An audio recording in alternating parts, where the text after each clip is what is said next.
Bhuvan, over to you, and thanks.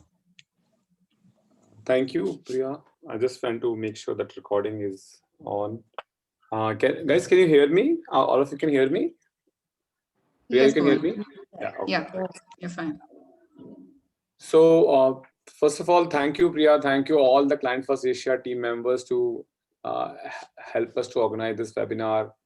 I think it is not possible without the help of all of you. This webinar is not possible. And this is a very difficult topic, which is behavioral investing. And I will request all of you to understand that we are also very young and we are also understanding our behavior.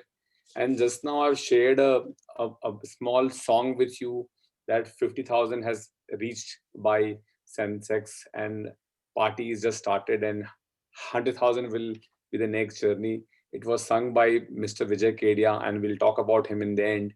And it is just that we are so optimistic about the future, and that's why we are here. The returns of 2020 are great, but nowhere we want to take the credit of that.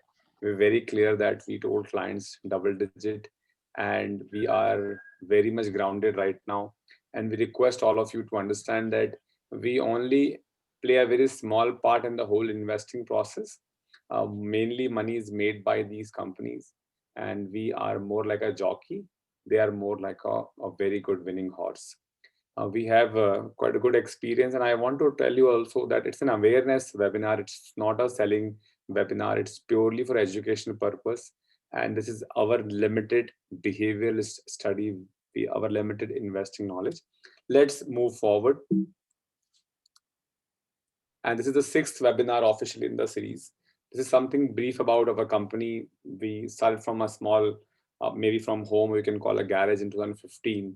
After working with Rackbank for roughly 8 years, I did my MBA from SPGN, and then it's become a two-member team and 10-member team. Then we launched our portfolios in 2000, I think 19 February, and a lot of investors wanted us to basically run these kind of a strategy. And we have been grounded. I have been good in stock picking, and once I decided that I don't want to be stock picking business, I want to be more of a partner kind of a setup. Today we work as a partner, the general partner to our clients. We call them limited partners, and every day is evolving. Every day I feel that I don't know anything as compared to last 7 days. And I think the learning and evolution is what we are here for. Money is very secondary today, and the greed is not something we are here for. So this is what we do. Then we launched the discretionary portfolio I told you. Then we also today are licensed by Mauritius Financial Service Commission. The company name is Client First Capital. We manage roughly odd 150 clients, and I think already numbers are here. On the insurance side, numbers will be a little inflated because sometimes these policies get cancelled or get shifted to other providers, or vice versa. So don't go on numbers. Let's focus on the quality and what we are here to tell you. Our vision is very simple. We want to be a global startup. Now, what do you mean by global startup? We want to help. So just to speak about Priya, I met Priya some 7 8 years before as a neighbor, and I felt that she alone can run one franchise of the company, and that's how Priya became part of the company. We are looking for more people like her, and a lot of people like Mr. Gulshan Rani, who is also a part of the company from day one. Our idea is to basically allow people to open these companies franchises where we take a very little portion, but they actually achieve their dream. We help them with the knowledge capital. We have the small money capital, and every city we will be able to help a lot of people to grow their wealth. That is the whole idea. We also want to reduce the wealth gap in the society. Unfortunately, in 2020, after the money got printed by the American government, all the government, the wealth gap has actually become very, very huge. It's also in our hand to reduce this wealth gap by understanding that the only guarantee in this life is death. Nothing else is guaranteed. That's very important concept of the birth and death, which is decided that your death decides on the day we take birth. So that's very important to understand. Then coming to the high net worth investors, and so we basically have two type of investors. One is high net investors who generally pretend generally basically want to have one-to-one meeting. They have enough wealth, but yes, they are also changing. But there are a lot of saving retail investors. Basically, we want to save them. The idea is to help them to grow their wealth to at least make $1 million. And Zoom has and digital media is helping us to reach out to them, because they are not only in Dubai, they are across the world. So that's the second thing. And we have a commitment. We want to bring the customer first. And because of that, we are not playing to the gallery. I have been always reminded to not be very polite, and but I have to be sometime tell you that what is right for you. And that's the whole idea here. We do not have many fee structures. We also want to tell you that if we tell you to invest, it is not with us. You can invest with anybody, but try and be remain into the assets which can make you 10-15% in dollar returns actually. And it might not be equity. If you can think of commodity, if you think of property, the idea is that we want to keep you as first. I've also been into job. My colleagues are in job. I have a request to all of my colleagues to be an investor. I myself have been in dark because nobody actually tells you this concept. You might be from Harvard, you might be from Stanford or from IM, but they all teach you how to have a good job. None of these colleges actually tell you to be an investor and hire more people and help them to grow their wealth. So I think the basic is, which is very important, that apne paon pe khade hona hai. You have to stand on your own feet, and that's the very important concept. Now let's move forward. I always tell people that I don't know anything, and this is all coming from the gurus. Today we have one more guru to be added, and I will think talk about him just in a while. Benjamin Graham, people call him Ben Graham, has written two very fantastic books called Security Analysis and The Intelligent Investor. He was used to buy the stock basically as a property. So when you buy a real estate at a low price and you sell them at a high price, you never lose money. He used to buy more for that kind. He used to buy these stocks. So he's known as the father of security analysis and value investing. So today our topic will be more focused on value investing. Let me tell you a difference between value investing and growth investing. Growth investing means you invest in a growth oriented company which are growing at 20, 25, 30, 40, 50%, like Zoom, just to give an example. And you don't look at the price. You just keep pouring in, and you have a long horizon. Of course, you have to have a long horizon. In value investing, you always try to pay lesser than the intrinsic value of the company or the product. Now, intrinsic value could be the true perceived value, and even intrinsic value could be debated because now interest rates are zero. So that's what it is. So Ben Graham was a value investor. Warren Buffett is a little bit changing nowadays because of he has got two more people to manage, and they're also somewhere investing in the growth. Like they have Amazon, they have Apple, which they have not sold. So this is the main difference between value and growth investing. So Warren Buffett at a very early age went to Ben Graham, and then Warren Buffett came back from there and he started his own Buffett Partner Limited, which is our guiding principle. In 1957, he started that, and he only had one fee structure. It was a performance fee based fee structure, and he has a hurdle also, and that's what exactly we are doing today. It's a tribute to him basically. He's called Oracle of Omaha. A second principle we are following. He stayed all his while in Omaha. He never wanted to have an office in New York Stock Exchange. Maybe he has an office, but he never wanted to settle down there, and he operated from Omaha only. That gives a second very good learning here, that for investing you don't have to go to Wall Street or New York Stock Exchange. You can actually do it even from a village, if at all you understand that what are the basic necessity in investing. In fact, we will say people who are in second tier city, like Ramdev Agrawal said, I will just come about him also, that a second tier city people have more knowledge about upcoming products which are coming to them, and they have a more insight about the company's fundamental. So anyways, now today Warren Buffett has more than 60 companies. He runs a company called GICO, which is the general insurance and the company, and he is also owner in a lot of other companies. Um, you can see the details about him, and he made a lot of his wealth after he turned 65. So that's very, very important, because he extremely believed that investing is like watching a paint dry on the wall. It's basically a very, very slow process. We also extremely believe that investing is a slow process, and a 15% return will actually help you to compound your wealth at 4.5 years. and subsequently in 20 years you will have a very good amount with you. And we always ask our investors that if you are growing your money by 15% on an overall portfolio level, or let's say the net worth level, then you might not need us.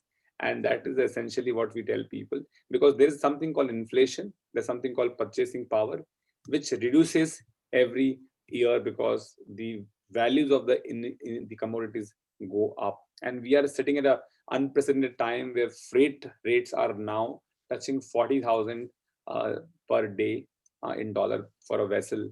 I'm talking in terms of vessel because I have a shipping company holding. I think somebody told me that $10,000 they're asking for 120 feet container. So this is just telling us that the price of the essential commodities are going to skyrocket in the next three or next decade. You can say a lot of commodities price will go up. Commodities are all time low. So this is what is one more idea which I'm giving you, which we can discuss later. Now we talk about Charlie Munger, a silent partner, and 2020 is the year we absolutely practiced him. Charlie Munger says that take a decision by not thinking what best it can do for you, but take a decision thinking that you might not go wrong. And that's very important. When we in 2020 saw there a lot of displacement in the values of the stocks, we tend to buy companies which are absolutely cheap and quality. So Charlie Munger is a silent partner. He's also multi-billionaire, and he runs the show. And he is 94, I believe. I think 1 year here and there. And then comes Ramji Agrawal, an amazing, down-to-earth man. You all are welcome to meet him.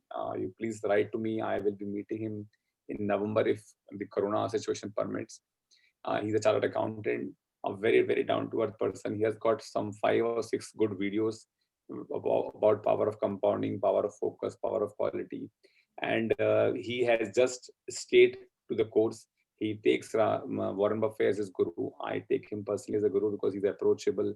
And I never knew that a billionaire can be that simple, and he is one. And they have been also awarded for paying the highest income tax in between 95 to 99 jointly with the Motilal ji. And that's a very good thing about him. Hear me, the small chap. It's very small in our industry to advise on 40 million dollars. I have done a lot of mistakes, and I'm here all to share my mistakes with you. Every day I observe my mistakes and try to learn out of it. I'm a finance graduate, as I told you, but today I'm anything but not a banker. Nothing against the bankers, but I believe that once we brokering into, we give you a deal just to earn my brokerage. Basically, my mind does not work rationally. So today I am anything but not a banker. You can call me a investor, you can call me a human being, but I want to tell all the banker community and my friends that let's start advising to the core of the product. Let's not buy properties which are off plan, because there's a significant amount of leverage we are doing. Let's not do leverage which we are doing in the industry, whether it is real estate, whether it is stock market. We don't need this leverage. We don't need this loan. Anybody who has left the country, or let's say they have run away from India, they were all having huge amount of unsecured or secured loan. So I have a request to all of you to understand this concept behind me telling I am not a banker but anybody else. Now today's topic is behavioral finance. Little bit difficult. I mean, you might feel that this is something a different science, but believe me, 90% of the people follow the crowd. So you might think that I read Financial Times every day. I am following every news. I come late from work. We are watching the stock movements. We might be discussing with fellow investors on a daily basis. I'm catching all the news. I'm not giving time to my children, and the immense pressure. That's how we work. So 90% professional, 90% individual investors work that way. In fact, I met a very big gentleman, and he said that I need a feedback on the investing every week, or maybe every 3 or 4 days. I said, sir, I don't understand that in 3 to 4 days what will change, because the window for any company is only four windows in a year when the companies declare their quarterly report. All this nonsense which is happening in the last 1 or 2 months, you would have seen this. I'm sure you're going to ask me all that about GameStop, And I knew from you guys only. So all that you're gonna ask me, it has nothing to do with the company's fundamental. So to be very frank with you, behavioral finance is more about the emotional thinking, controlling your emotions, have self-restraint. Like discipline is most important. So what Warren Buffett said that after IQ of 25, you don't need too much of IQ to be a successful investor. What you need is discipline. A very simple thing. We all want to be fit, and to be fit, sleep on time, walk half an hour or 1 hour a day. It's an amazing thing to happen. But still, we are not there. So it's very simple yet a very difficult path, and that's what the behavioral finance is. Now, we think in traditional finance, if you have heard about something called capital asset pricing model, that is called CAPM theory. It basically says that an investor has, when the stock market in a stock, all the technical and the fundamental informations are already placed in. That's how it assumes, and then it calculates the pricing of a stock. And it thinks that investors are selfish, they have perfect information, and they maximize the personal utility. But this is what traditional finance thinks, and they think that the investor is a risk averse. Basically, he will not buy GameStop, he will not buy Zoom, he will not buy Tesla at 800 pricing. That's what this particular field of finance or investing assumes. And they say ultimate outcome, markets are efficient, as I told you, price reflects all the information.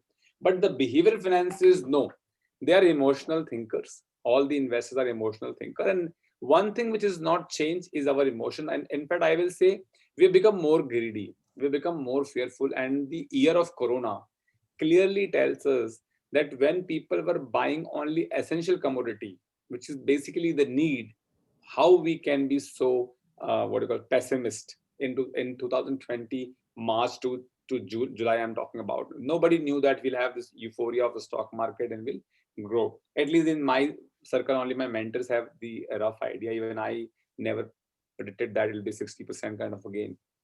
Bounded rationality, we'll discuss this. So we all have a foundation. We can think rational about in that boundary. We can't be so rational, and we don't have unlimited time and unlimited information to take decisions. Even in the company, when we take a decision, we are limited information we have, and in that we have to take a rational decision.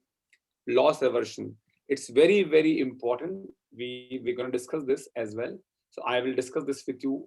So loss aversion means what happened basically when I want to invest, let's say $100.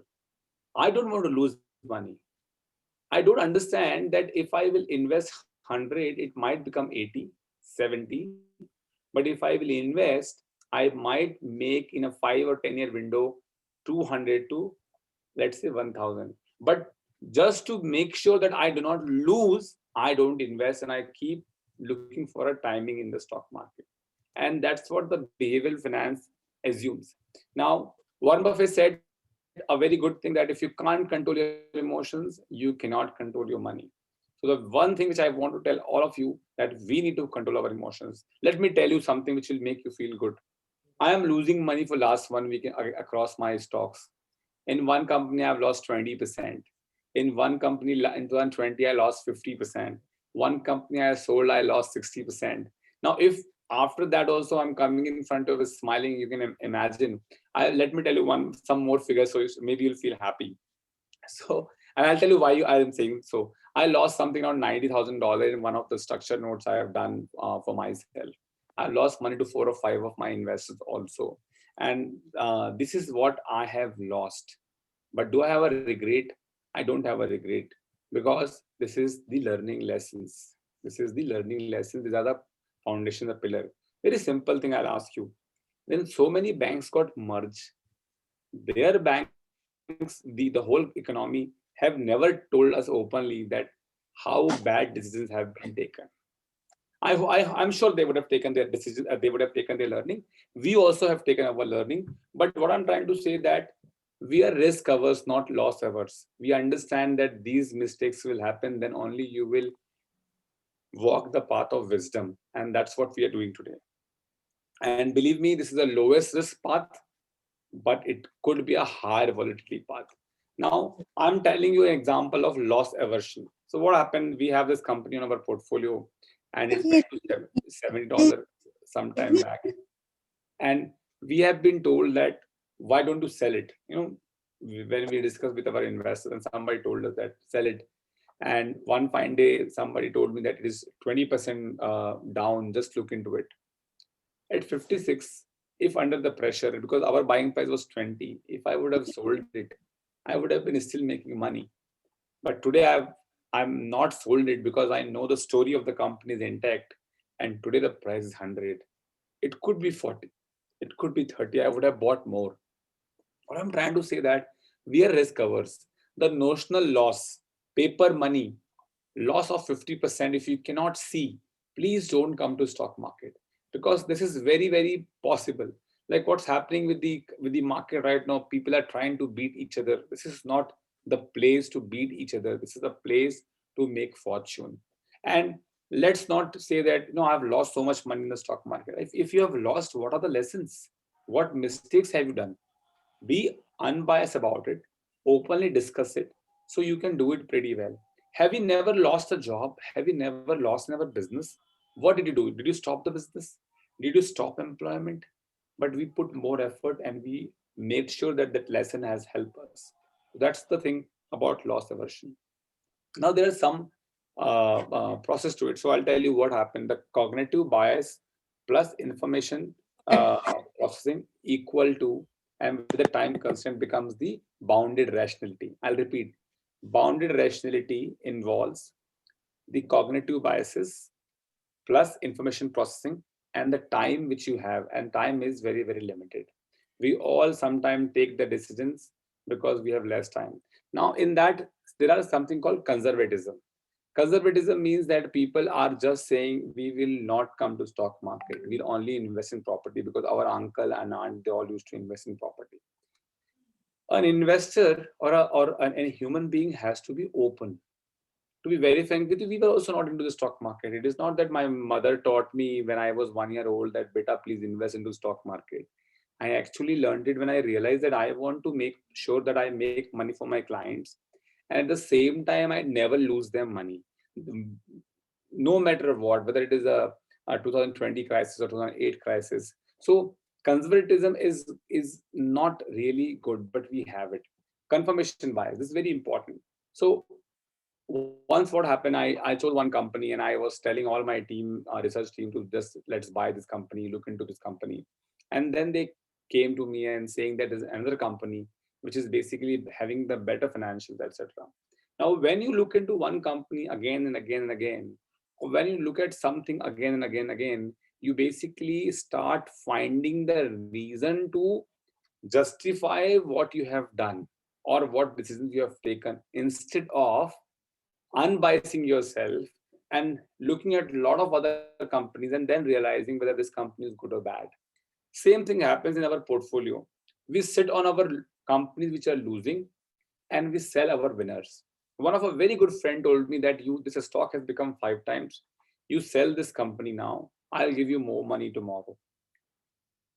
This is like that person has absolutely confirmation that now this stock cannot go up. So this is a very important thing. Please understand, in the stock market, you should sell your losers and not winners. You should buy more winners. So HDFC Bank is a classical example. It was available at 50. Today it is available at, let's say, 1,500. At what price you would have cut it? You want to show in your balance sheet, you can show the the what do you call the unrealized gain. But there is no need to sell unless and until company stories change, whether it is an economic crisis, the interest rates going up. If you are sitting on a quality company, hold it till eternity.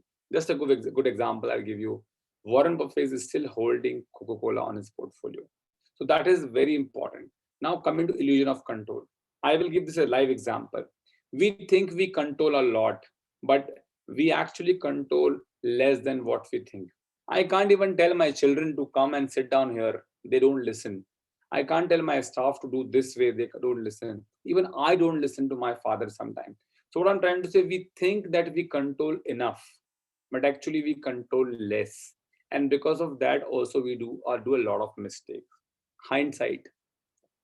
Now, sometime in the hindsight, if I've taken a decision and it has gone wrong, like 2008, when the stock market crashes, we switch off the window. I'm sure many of you would have tried stock market in 1972, 1990s. You're very elder to me, 2000 and 2008. And then what happened? You would have lost money and you would have never come back. But do you ever figure out why did you lose money? If you have done so and have come back, you would have been a rewarding experience. But what happened? We actually come to the stock market when our friends and everybody is getting into the stock market. Then we also want to get into the stock market, and we don't have a 5-year view. The basic challenge here is that the moment you see the stock listed, you need a minute to sell it. But if you have a property asset, it takes a hell lot of effort to go there and sell it. So the easiest thing here is to press a button. So hindsight is something which is blinding us again, saying that I have done this and this is not going to help us. Framing bias. Now, framing bias is a very good thing. There is something called DISC test. We do a lot of personality test. You would have seen that if a question is come in front of you in a different way, you will answer it differently. So in a DISC test, when you go and give this test, they ask you the same question again and again in a different manner. And you figure out there that I am answering the same question there separately or differently, and I'm answering same question here differently. So when you frame a question, for example, when you tell your, let's say some people tell their wife, तुमको तो आता नहीं होगा, you could not do this, right? So they actually feel very bad. But if you can say, can you do this? This is the way if you ask and if you frame, the mindset is different. So we also respond differently to different kind of questions, the way we frame it. Now coming to the most important, availability. Now we all are having so many workload with us. We have so much today to consume. We were very happy those days. We have less information, less communication. Today I'm sitting with you and doing the presentation. I have this Mac on, I have my laptop on, I have my mobile on. But on those days when we were talking to each other, it was so simple. There was less distraction. But today, let's accept that with this Excel sheet and the calculator, even to do a calculation of, let's say, I ask a lot of people, and when I interview or generally I ask my client that if money is growing by 24%, $1 million will become how much in the 10 years? And let's take a break here, and in a minute you explain to me, or you just put into chat window, if money is growing by 24% every year, and let's say because of the 24% it gets double in 3 years. I'll repeat, $1 billion growing at 24% with a rule of 72, double in 3 years. What will happen to the money in the 9th year? Let's see whether you can do it or not. It's a very simple maths we all learned in the college days. I will just look into the chat window to see whether I get the answer. I'll repeat my question while some of you are consuming. Generally, if money is growing by 24%, it gets double in 3 years. So if $1 million is growing by 24%, it gets doubled in 3 years. So the question to you is, what will be the value of $1 million in the 9th year? Let's see if you can calculate without the calculator. You can put on the chat, and I will just give myself a small break.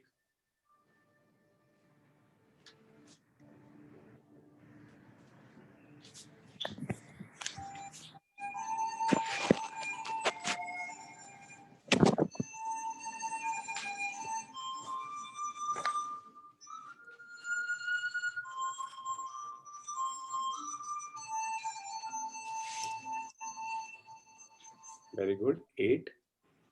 Sajjan has answered 8. Somebody is again, Shiv Kumar has answered 8. 8. Yeah. The answer is 1 becomes 2 in 3 years. In the 6th year, 2 become 4.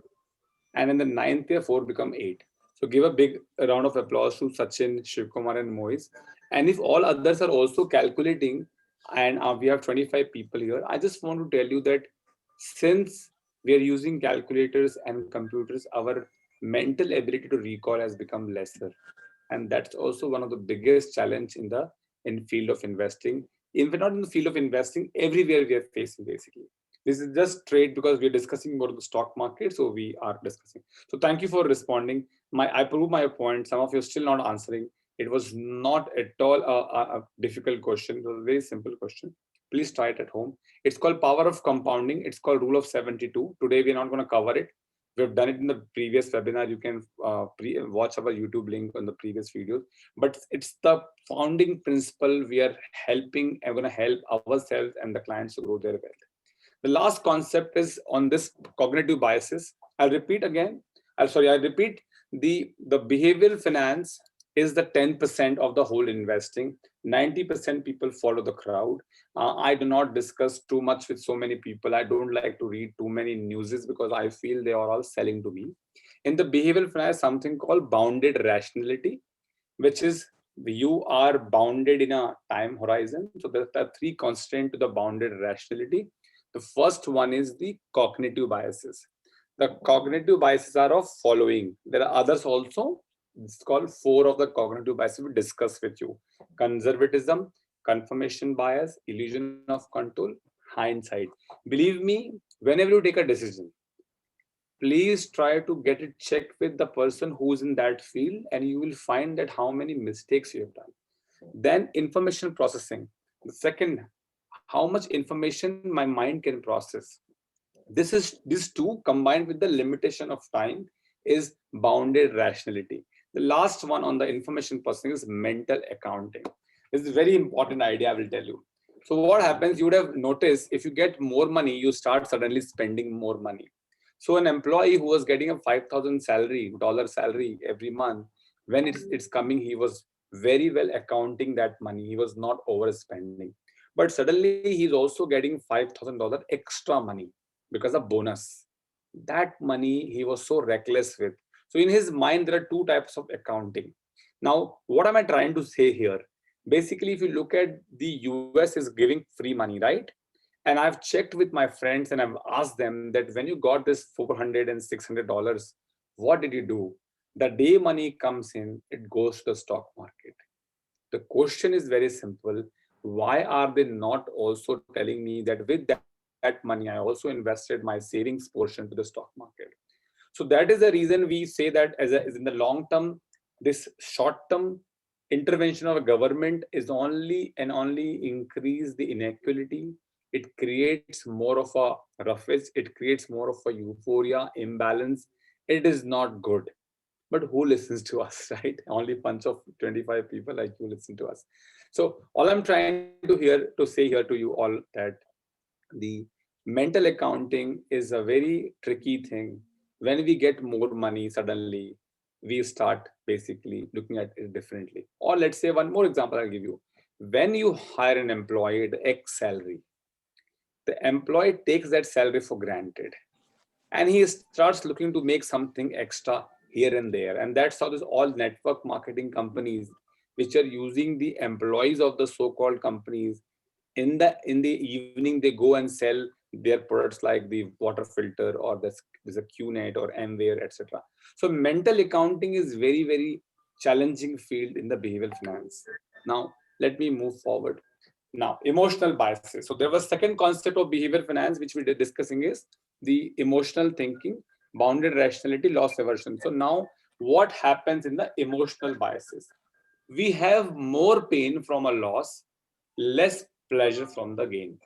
So when we make money, I don't know what happens. We don't want to cherish it. I'm not saying you need to spend all the money you want, but you need to also give a tap, pat on your shoulder saying that what reasons I have been making this money, what good decisions I have taken. That pleasure is short-lived, but pain from the losses, and it happens in a middle-class family more because nobody forgets it. Even if you forget it, your wife will remind it. If your wife will forget it, your kids will remind it. If they all will forget it, your father will remind it. So basically, pain from the losses are more and the pleasure from the gains are less. And that's basically loss aversion. So we are not risk averse. Behaviorally, 90% of us or 99% of us loss averse. Now, overconfidence is very important. So I remember this. I was telling somebody about the insurance, so he said that I don't need any insurance because I know I'm gonna go live longer because I'm an astrologist myself. So overconfidence is also something very harmful. Now, uh, you would have seen that Thank you. Elon Musk personally Thank you. Have a good day. Bye-bye. Elon Musk personally has actually has also got into fines when he have said something more about the company, and he's got $20 million fine.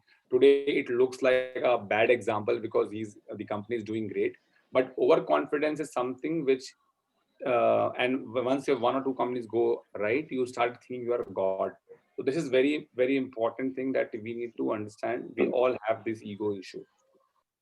Now, self control is what we need to do. I cannot control anybody else, but I can control my emotions. One of the premier businessmen in India, he was shouting at analysts or something, and he actually died of a heart attack. And I always give this example. So the most important thing is the self control here, and the evolution. We need to bring the evolution. If we are not evolving today, if we are not learning, so Warren Buffett says we have to become a learning machine. If somebody can become learning machine and try to learn at each and every moment of life, he can actually evolve. And once you evolve, that company itself can become great. For example, Amazon is today a startup. Now can you imagine a $1.6 trillion company is a startup because they have evolved, and they have absorbed 80% of my friends. 80% of my friends who are working with XYZ company are working with Amazon today. So this is what the evolution is very important. Regret aversion. Now on the regret aversion, I'm gonna keep it right now with me, and I'm gonna share with you what Mr. Vijay Kedia, whose song was going on, is a 800 crore plus investor in the Indian stock market, and we will cover regret aversion in the end. And I'll just keep it there. And why you should not have too much of them, reminding you again and again because it is negative. So let's Mr. Vijay Kedia speak about it in the end. Now, bubble. So our second topic is bubble. So first topic was about the behavior finance. Second topic was about the bubble. Now, what is a bubble? So if I take a balloon and blow it, it's basically a bubble. Bubble is a good thing, first of all. We all enjoy it, right? If you've seen a birthday party, there's a bubble, children will actually blow the bubble or they will blow the balloon, and everybody is happy. But what happened when the party is over and the time we are all punching the balloon, the puncturing the balloon, some small children actually start crying, and that is a time for panic. Now, who are the small children? The children who do not understand that every party is going to be over. They're actually the small investors who are working with a small money, and they have taken a 10 times of hedge. And once they see the loss on their system, they actually also commit loss. They commit the suicide. This is a very recent thing. One investor has committed suicide. So please understand that this is the life cycle of a bubble, and I'm now going to tell you how it basically started, why it has been named like this. There was a tulip mania in 1600s in Holland. In the Holland economy, they were selling the tulip, tulip flowers, at 10 times of the annual wage of the skilled worker.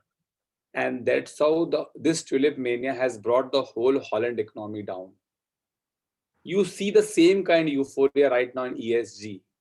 You see the same kind of euphoria in the electric vehicle or companies. You can see the same kind of euphoria today in the SPAC companies. I have never heard what is SPAC, and I still don't understand, but they don't have any profits, etc.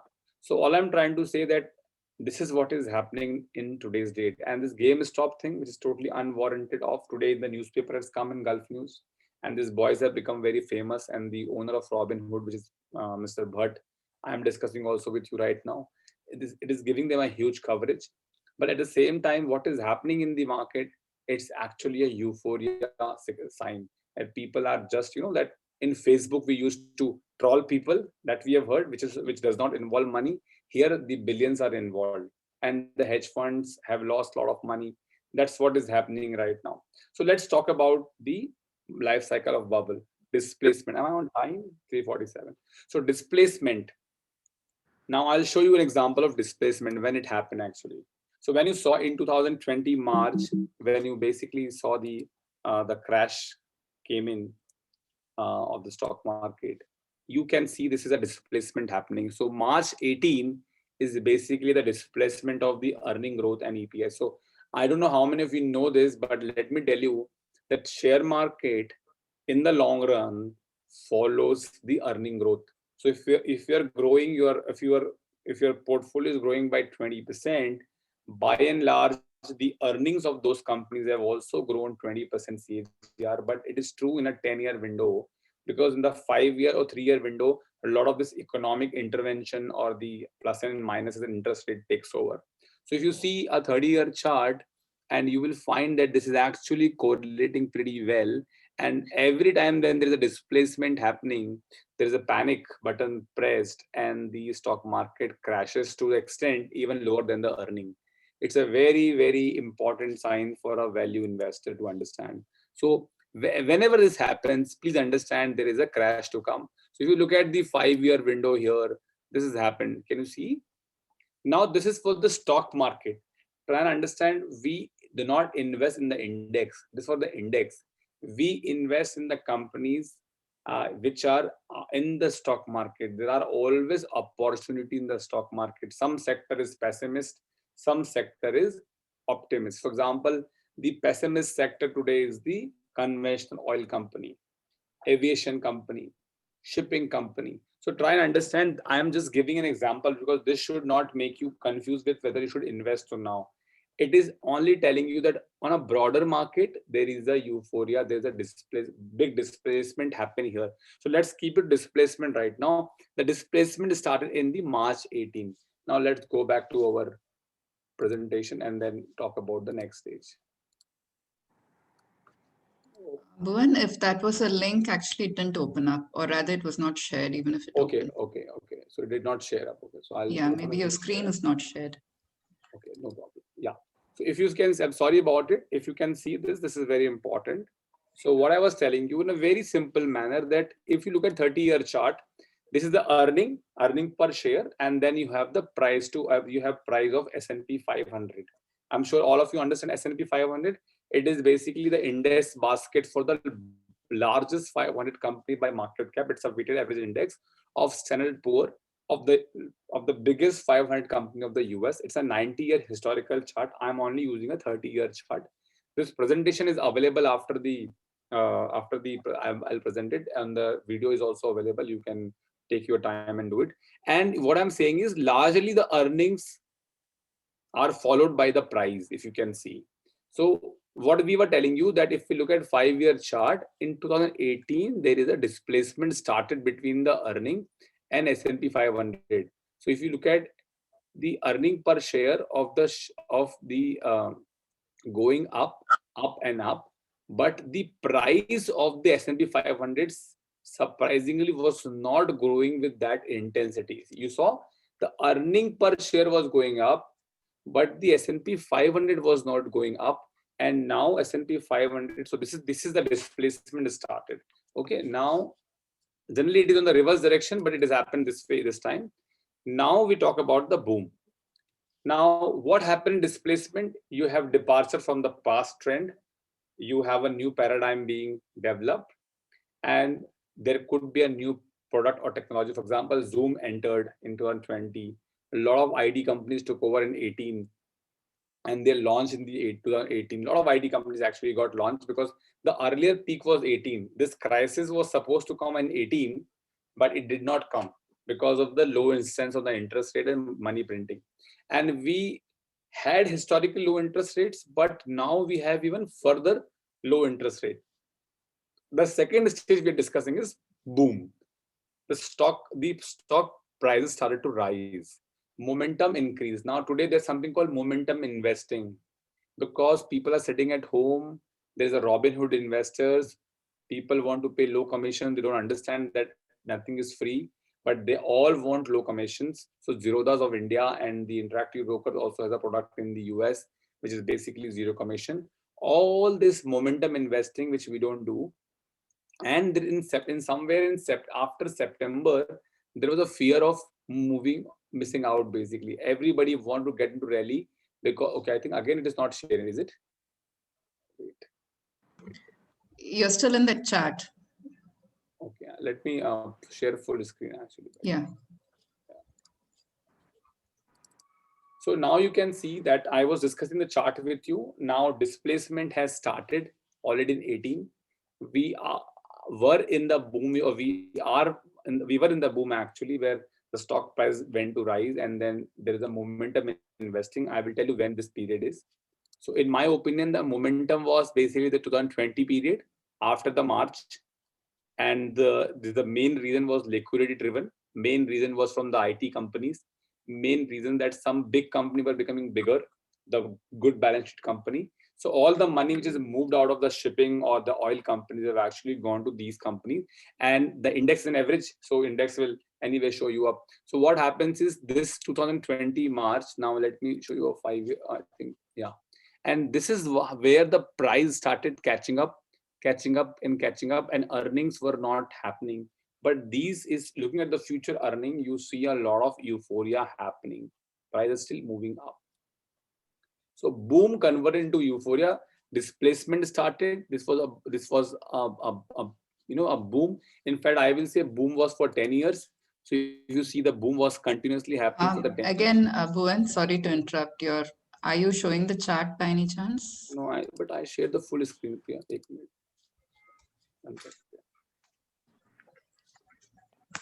Is it visible now, this one? Yeah, now the chart is visible, Yeah. yes. So I'll repeat again. I'll repeat. So 2018 was the time when the displacement started. And in the last 5 years, if you see that the boom also started, right?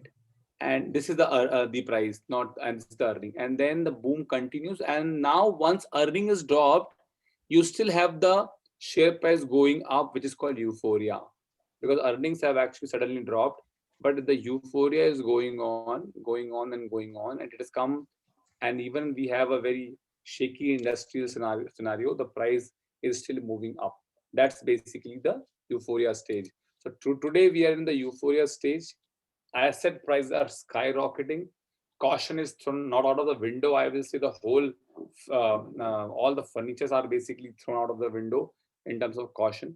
And there are institutional investors who are taking the profits. So we are in a bubble. The bubble will bust. Bond market is already in the bubble. The what do you call, IT companies, SPACs are in the bubble. The bubble will bust, and it will be a very petty reason, but the bubble is definitely gonna bust. All the institutional investors are already doing profit taking. We as an investor who are very much loss averse and not risk averse are still into bond market. We are still into companies which are very highly let's say Tesla, etc. Only caution to use that if you are for 10 years and your buying price is good, stay put. But if your buying price is very high and you are just making 10, 15, 20%, maybe you can consider the profit taking. I'm not suggesting anything. I'm just saying do your study. And there are one signature, one sign which we are discussing in the next topic, which is called IPO. And somebody said IPO means it's probably overpriced. I repeat, somebody said IPO means it's probably overpriced. So that IPO thing is one of the warning sign. We still have time, in my opinion, because a lot of money has to come from the US government, which is not good, but they will bring it, they will put it. Now coming to the panic stage, which is not yet come. I'll show you in 2008 how the panic came. So if we go to a 20-year chart, look, the panic came. This was the basically earning per share panic, and this is a share price panic. Both panic basically came, and they both follow each other basically, if you can see. So this was a panic period in the stock market, 2008. You also have a very short-lived panic just now, which you can see was a very short-lived panic. But you should have something later part of the year or in the next year. I cannot comment on it. And then the prices will nosedive. And this should be driven by some external event. Bitcoin is a very small market, it cannot bring that. And right now we have too much of liquidity everywhere, and that's why so many IPOs are coming. And this is what I want to tell you about. So I will again tell you what I have told you. So basically, we discussed the behavioral finance, we discussed the bounded rationality, we discussed the loss aversion. We are loss averse, not risk averse. Rationally, the traditional finance think we are risk averse. We don't enjoy making too much of money. We enjoy losing too much of. We do not enjoy losing too much of money. Then we discuss the behavioral biases, and mainly those are cognitive biases and information processing with the time in hand. These are some of the emotional biases we all have. We then discuss the bubble because today is the right time to discuss the bubble. We also told you that earnings and price and S&P 500 follow each other very well in a 10-year period. We told you that if you are finding anything which is selling at a very high cost and not matching the price or not matching the fundamental valuation, you are probably in a euphoria and not in the boom. So displacement started in 18, and then the boom happened, and then we are in a euphoria state somewhere. And some of the investors are actually doing profit taking, but there are only few bunch of them, but there are the institutional investors who are taking the profit. Now, a very important thing which I want to share with you here, who Sir John Templeton said, bull markets are born on pessimism. Are you pessimistic? If we poll right now, and if you find that you are still pessimistic, the bull market might grow further from here. But I don't think so. We are pessimistic after having the coronavirus vaccine. Second strain is there, but still, I think pessimism is over. It grows on skepticism. Now there is skepticism. What will happen next? Whether the second strain or third strain will bring lockdown, or whether the vaccine will act. We are on a skepticism place. We're still not optimistic about the outcome. And once you'll have the optimism, the stock market, bull market will mature. And the moment there is so we have one sign of euphoria, not full. Once we have full euphoria everywhere, what we will see is that there is a crash or a panic attack, which will again be shortly lived, 1 year, 2 year, 2.5 year max to max. But again, I'm saying this is true for a broader market index. We are not an index investor. This is what Sir John Templeton pretty well said.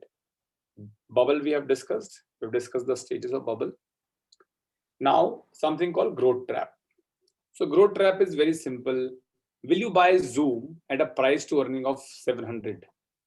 Nobody's even discussing that Zoom was $178 billion and today it is 110, $111 billion. What we're trying to say, the way there's a value trap, like Tata Motors could be a value trap because it has got too much of a debt. And when it is cheaply available, a lot of investors get into Tata Motors. Generally, these penny investors or these investors who do not take the consulting advice of the professional investors, what do is they get into a company which is cheaper. We think as a property, but we forget to think that, yeah, if this company is cheaply available, it might be of bad quality, right? That's called value trap. But the growth trap is when you pay much higher price for a stock as compared to its real value. Let me show you with Microsoft example here. So I'll take a Microsoft example here. So Microsoft.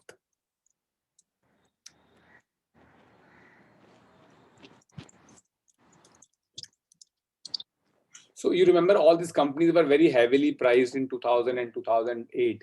So assuming I put a max chart.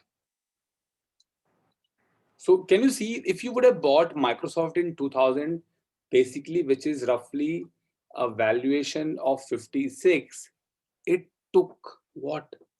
16 years for you to break even. That is the important thing of the growth trap. So you have trapped in growth. When you bought Microsoft in 1999 at a price of 57, and this is the bubble I am now going to tell you in passive investing. When you invest in an index fund, this kind of things can happen because just your fund is keep investing in that without the help of fund manager.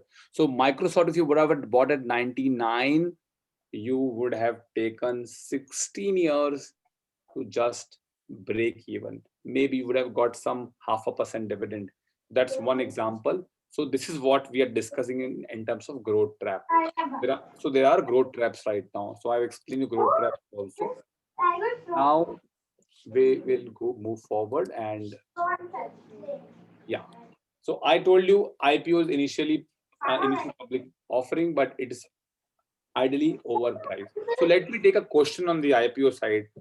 Can somebody tell me why IPO comes? Let's please let's take the your answers to understand this particular part. We're at the end of our webinar. Can you please tell me why IPO comes?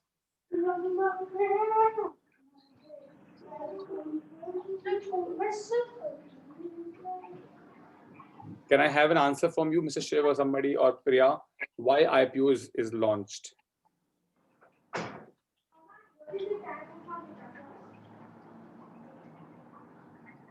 Hello, anybody? Menu. Why IPO is launched? Okay, I have one more question. Who brings in the IPO and what are the purpose of an IPO? It's an exchange, right? We are in an exchange market. A stock market is an exchange. Somebody comes, they take the money, and somebody come and gives the money, right? Somebody is a borrower, but maybe a person who needs money, and somebody is an investor. So if I look at the chat, yeah, so anybody can tell me expand. So one person has the answer to raise funds. Amazing. Now, sir, when it is your company and you are coming to raise funds, you are likely to get low pricing or high pricing. When will you sell your company? Ultimately, you are selling a stake in your company. You will sell the stake in the company at a higher price, and that's why you will use muscle power like JP Morgan, Morgan Stanley, Julius Baer, these big brokers, and you will give them the big cut. And that's what we tell. And Warren Buffett says that in the IPO, the insider or the informed investor sells to the uninformed investor. Please listen to me very carefully. In the IPO, the informed investor sells to the uninformed investor. That's why we avoid IPO. Now let me show you data. First of all, look at the number of IPOs which have come, and IPO is a bull market product. Value investing is a bear market product. So when we do value investing, it's bear market product. When we invest in the IPO, it's a bull market product. So understand that there's a big difference. A value investor cannot invest in IPO, and that's why Warren Buffett does not invest in the IPO. Now in 2020, we had 494 IPO. This is the sign which I was discussing with you about the euphoria. This is one of the signature is basically the euphoria is here. So we have so many IPOs coming in. People are coming and mopping up liquidity from the market. Now we'll discuss an Excel sheet where I will show you the IPO rationality. So the point I'm just give me 1 second, and I will take to an Excel sheet where we will discuss the IPO performance. For 2018 IPO we have done 19 and 20 IPO. You might be still making money, but if you're in 2018 IPO, you are not making money. So let me show you. Stock market is very peak. You all agree? Stock market is actually at a peak. Ideally, if I would have invested in the IPO in 18, I would have been making money. And this is the 2018 stock market IPO, except the company which are not listed now or become private. These are the losses we have got from the stock market companies. 131 companies have actually lost money, and 114 companies have actually made you money. So 1 second. Less than zero. I'm sorry. 114 companies are losing you money. किसमें आवाज out है? So this is what out of 200 companies, 131 companies are losing you money, and they're losing you so badly. And that's what happens in the IPO. Having said that, 19 and 20 IPO, you're still making money because that crash has not yet come. The crash is going to come because some of the big investors are not able to sell up to 6 months from the IPO. So what I'm trying to say that it's a no, because the probability of making money is lesser. But just to add a good thing to this, or sugar to this, that there are also IPOs which have been making you money in the last 2 years in the what do you call from the IPO. So it has been a very selective game. Chances of winnings are lesser, but you can still make money in IPO. We feel that we want to be away from the IPO because we want to just make sure that we play it a little safe for our investors, and we are a contrarian investor, so we avoid buying in the IPO. We have done a mistake. We have committed a mistake by buying in the IPO, and we have learned the hard way. So we will request you to that you should try and avoid the IPO. That's our data crunching for you to help you out. Now, let's go back to the presentation and the last part of the presentation, which I want to discuss with you. So before the questions, remember I told you that I am going to discuss the regret aversion. And this is something a very, very important topic with me, with I want to discuss with you so that you go with a great learning. So this is Mr. Vijay Kedia speaking to the CNBC, what do you call Alpha Mogul of Bloomberg Quint, and he is an individual investor. He has made roughly 800 crores till date. He does not look into technicals and all, and he is going to talk to you about regret aversion. Very important section of the webinar. Please listen to this. This is very important. So we are discussing behavioral investing. We are discussing regret aversion. But not necessarily हर समय आप पैसा खो के ही lesson लेना चाहोगे, कभी कोई lesson आप दूसरे की गलती से भी लेना चाहिए आपको. Yes. So for me it is important to be on right track rather than making and losing money. And the amount, another example for this guy, for जो भी क्या नाम था, Arun Chaudhary, Arun ji. So if I would not sell say my JMC, I would not buy, for example, I would not buy Z Entertainment. Right. अगर मैं GNC के पीछे बैठा रहता, शिकारी आएगा, जाल बिछाएगा, दाना डालेगा, फंसना नहीं है, अगर वो तोता के जैसे रटते रहते, मेरा भाव आएगा तो बेचूंगा, मेरा भाव, तो मेरे को तो मेरा दूसरा जो पिक्चर है वो मेरा मिस हो जाता. तो life is all about this only ना, कट योर लॉसेस यार. इट इज ऐसा, जब आप खुले तब सवेरा है ना यार. तो it is idea is to realize your mistake. So this is what, and ये question is, this question is very good. Red light. Don't think so. They don't cut their losses. They stick to their losses. कि नहीं अब इसी में मेरे को make up कर रहेगा. That is the destruction policy of destruction. Okay, that's. I think this is the most important thing that we've had in the interview. I mean, viewers, and it's a lot of learning. So I hope that you got it as well. But Vijay, this was fabulous. Thank you so much for joining in today. I wish I would have had a chance to share the screen, in which case I would have shown some of the quotes, but Vijay ne already bold diya hai.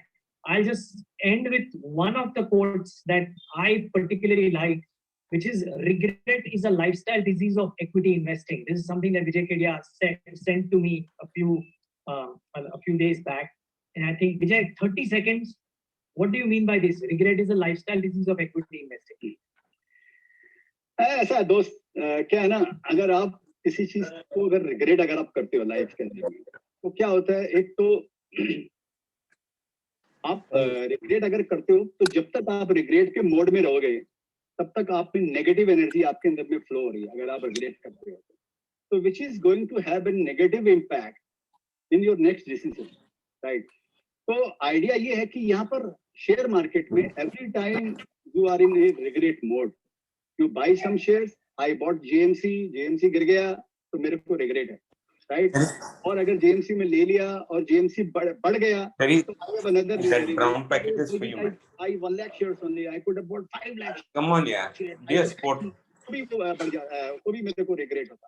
तो regret तो stock market का, ये आपके साथ दोनों friends हैं. Tell to be a sport and take that present of it. They are going to have a negative impact in your next decision making. So the idea is to, as soon as it is possible, to come out of that regret mode. Or this is what I have said earlier also, कि एक चीज गुरु मंत्र याद रखने का market में, जो मिल गया उसी को मुकद्दर समझ लिया, जो हो गया मैं उसको भुलाता चला गया, चला गया. ये जिंदगी में ऑलवेज याद रखना, जो गया वो गया, जो साथ में है तो तुम्हारे हाथ में, जो नहीं है तो अपना नहीं है, गया. Yes, super. Thank you so much. This was a lot. So guys, that's what it is. Basically, the very important lesson is that regret brings a lot of negativity. You can always discuss, you could have bought Tesla at 50, you could have bought this, you could have done that. The life starts today. Whenever you wake up, that's the sunrise. I'm all yours. I've taken your question answer time also, but let me answer some questions. Allow me to. It's a difficult topic. Let me accept that behavioral finance is very difficult topic. Please shoot your questions. We have 10-15 minutes. I'll try my level best to answer you. There are some gluco biscuits also, no, Mickey? Request everyone to mute. Like anybody who wants to ask a question, please unmute and you. Yeah, please go ahead. You can type on chat if you don't want to speak, but unmute yourself and then ask.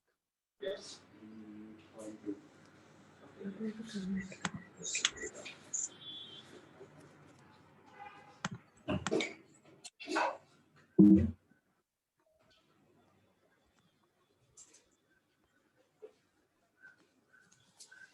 Priya, maybe you have some questions on the registration. If you can go ahead before people type. No, Bhuvan. Two scenarios. Either the topic was so complex or you explained so well that there are no questions. I in fact accept that it's not easy. Yeah. Behavioral finance is something which I control myself, and I think all of us have to understand. Friends, I'll tell you one thing till you're asking a question. I have some investors who have made a lot of money within the last 8 I'm thinking I see, but I'm going. And in the last 10 years, they have made money because they have poked their noses the least.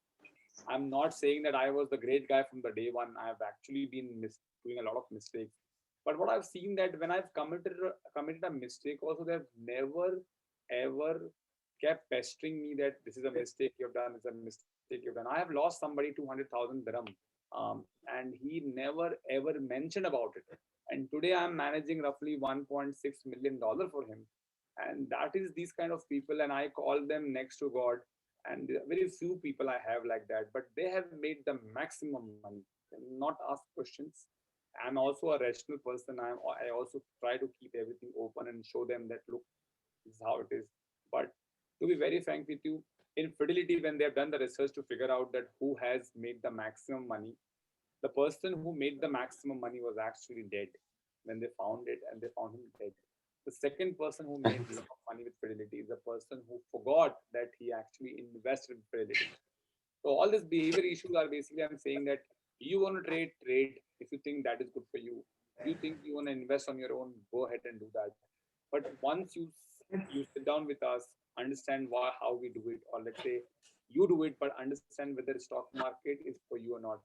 If you can't see your money down 50% on paper, maybe this is not the place for you. That's what the behavior investing is saying. It is telling us that we think we are the God, we think we know everything, but that's not the truth. The investing is gonna put us to ground every now and then, and we should be ready for it. Priya, do we have a question? Yes, Bhuvan, from Sanchit Advani. What are the main takeaways from what just happened with GameStop and Nokia and the other companies? What can we learn from this? The takeaway is that the crash is going to come. Be prepared, have lots of money on the side. That will make you next millionaire if you're not already one. The second thing I will say that the financial industry is opening up. It is no more privy to the so-called big fund managers, or let's say big banks. It is actually for everybody. Having said that, options, because all these people who have put money into GameStop, they have used options. So once the use of options increases in the stock market, the margin, the leverage gets increased. So a lot of money is going to wipe out from the stock market or the bond market or Bitcoin market. So this is the great learning, that when people start, oh, you have so much money, I will come and try to nail you down. When this starts happening, you have to be very careful and be very conventional in your approach. Not conservatism will work. So I will talk about my portfolio for a moment to answer your question. I have left the growth stocks. Even if I lose 30-40% for you next year, you don't know, because this crash might happen next year. Up to what time will you wait? Even if you will wait, will you put all the money in? Maybe you will not. So the lesson is very simple. That Excel sheet which we have done with you, Sanjeet, that Excel sheet we will share with you. I have not done it today, but there's an Excel sheet which we make. We tell you to give us stocks. If we want to do a one-to-one with us, we'll share with you. You give us the stocks which you are, let's say you're using a company at home, Microsoft, Apple, Google, and look at 10 year, look at 3 year, 5 year, 20 year, all the time you're making money. So the lesson is stick to the long investing. Don't look into the news. It is not really going to help you. Learn about the fundamental, then the pricing. That's the lesson, Sanjeev. And we have a question from Clifton. What are the financial ratios to consider when picking a stock? Right. So the financial ratios very simple. One is the company which I am buying. Does this company has a good asset or not? So first thing is basically the companies. You're talking about the ratio itself. So I'll tell you, the first thing is debt to equity. So debt to equity is something which we look at in the majority of the company, and we don't like debt because if a company has a debt, it means it cannot do the internal generation of cash flow. So we avoid or we look at a company with very, very less debt. Okay. In the US scenario, since the interest rates are very low, a lot of companies have debt, but these have a very low debt. So we look at the debt to equity. One is a very important thing. Then we look at the price to cash flow also. When we look at the growth, we love companies which are not giving credit. The basic challenge people face when they were giving credit. So somebody's paying you in a month, in 2 months, and 6 months. So we look at the price to cash flow. That's second, very important thing. Then we also look at the interest coverage ratio, because if a company has survived for 3 to 6 years or 5 years, how much time of the EBIT can actually take care of the interest which company is paying. Then we look at, now if we talk about a growth company, we look at return on equity. We look at return on capital employed. Return on equity means if you are running a company and you putting the, let's say, $1 million, how much return are you getting every year? Which basically tells you the efficiency from the shareholder point of view. Then we look at the return on capital employed. Return on capital employed is basically telling you the efficiency of the company from the company's management effectiveness perspective. It's very important difference, ROCE and ROE. Return on equity tells you from a producer point of view, and return on capital employed tells you from the director point of view. I think this is a very simple way to answer it. So efficiency at the company level, efficiency at the shareholder level is what very important. Then something very important, which is not a ratio. We look at the growth of the sales if it's a growth company and not profit. So growth of the revenue. If it is a mild growth company like Copart, which we have, then we look at the growth of earning, because just now we showed you that in the long run, the price of a company or a stock is a function of the earning of the company. So this is what we look at. There are many ratios to look at. Actually, we look at all of them when required, when we double check, but this is the basic to look at. Done.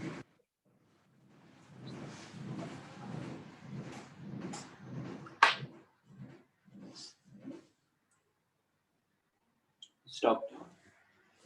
So I think let's finish it up with Warren Buffett message on why they don't buy the IPO. It is much better and lighter, and then we basically finish it off. So last lesson of. Are you concerned about the current fluctuations in the world's economy?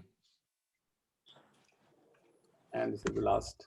I don't know whether the aggregate valuation they're talking about is close to 25 billion now or something like that. And I certainly wouldn't buy a business for 25 billion. I always think in terms of buying the whole business. If we buy 100 shares of General Motors, we think we're buying the whole business, and we multiply that they've got, the 200 million shares out, and it's like a 35 or something like that. That would be 40 odd billion in the case of GM.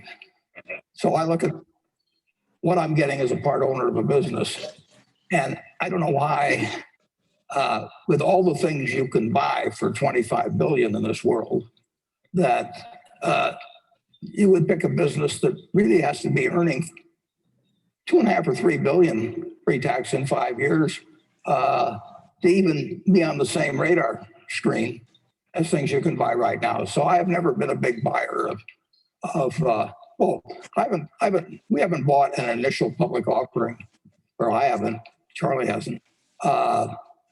I think since 1955, I bought 100 shares of Ford when it came out. What did you buy?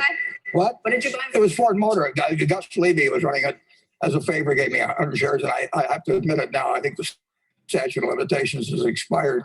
I took a free ride got 100 shares and made 500, and it's the only time I've ever done that. But I was making 12,000 a year at the time, and 500 looked very good to me.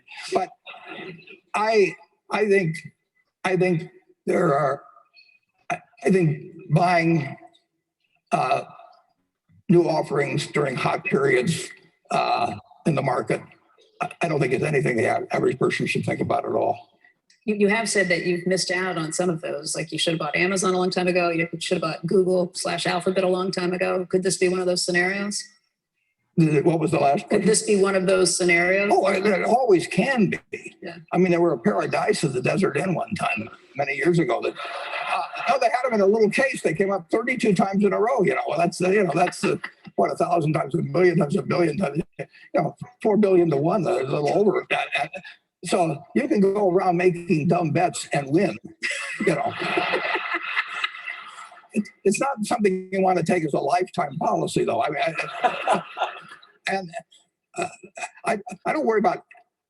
I worry much more about the things I do than the things I don't do. I mean, I missed all kinds of opportunities in my life, but that's you just want to make sure that you're on the side of the house when you bet rather than bet against the house. So guys, I think amazing lessons have come from him. He said about the regret aversion. He focused on the things which he work. He worries on those things and he work then what he does not work. He's saying it's a dumb policy to keep buying the IPOs just because Amazon and Google have done great. I think if you look at Amazon and Google, they have actually been available at the lower price than the IPO. So he said average person should be away from the IPO.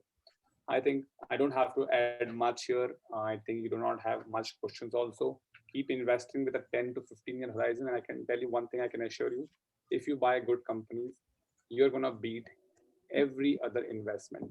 With that, I think, Priya, over to you. Yeah. Thanks a lot. Thanks, Bhuvan, for answering those questions and for a very nice presentation. So this concludes the webinar, and thank you all for attending once again. We hope you learned and you enjoyed this presentation. Thank you. Thank you. Thanks to all. Thanks to the Plus Asia team. Thanks to everybody who has helped us to get people to hear to us. Thanks a lot. Have a great evening and enjoy and see you. Bye. Thank you, sir. Thank you.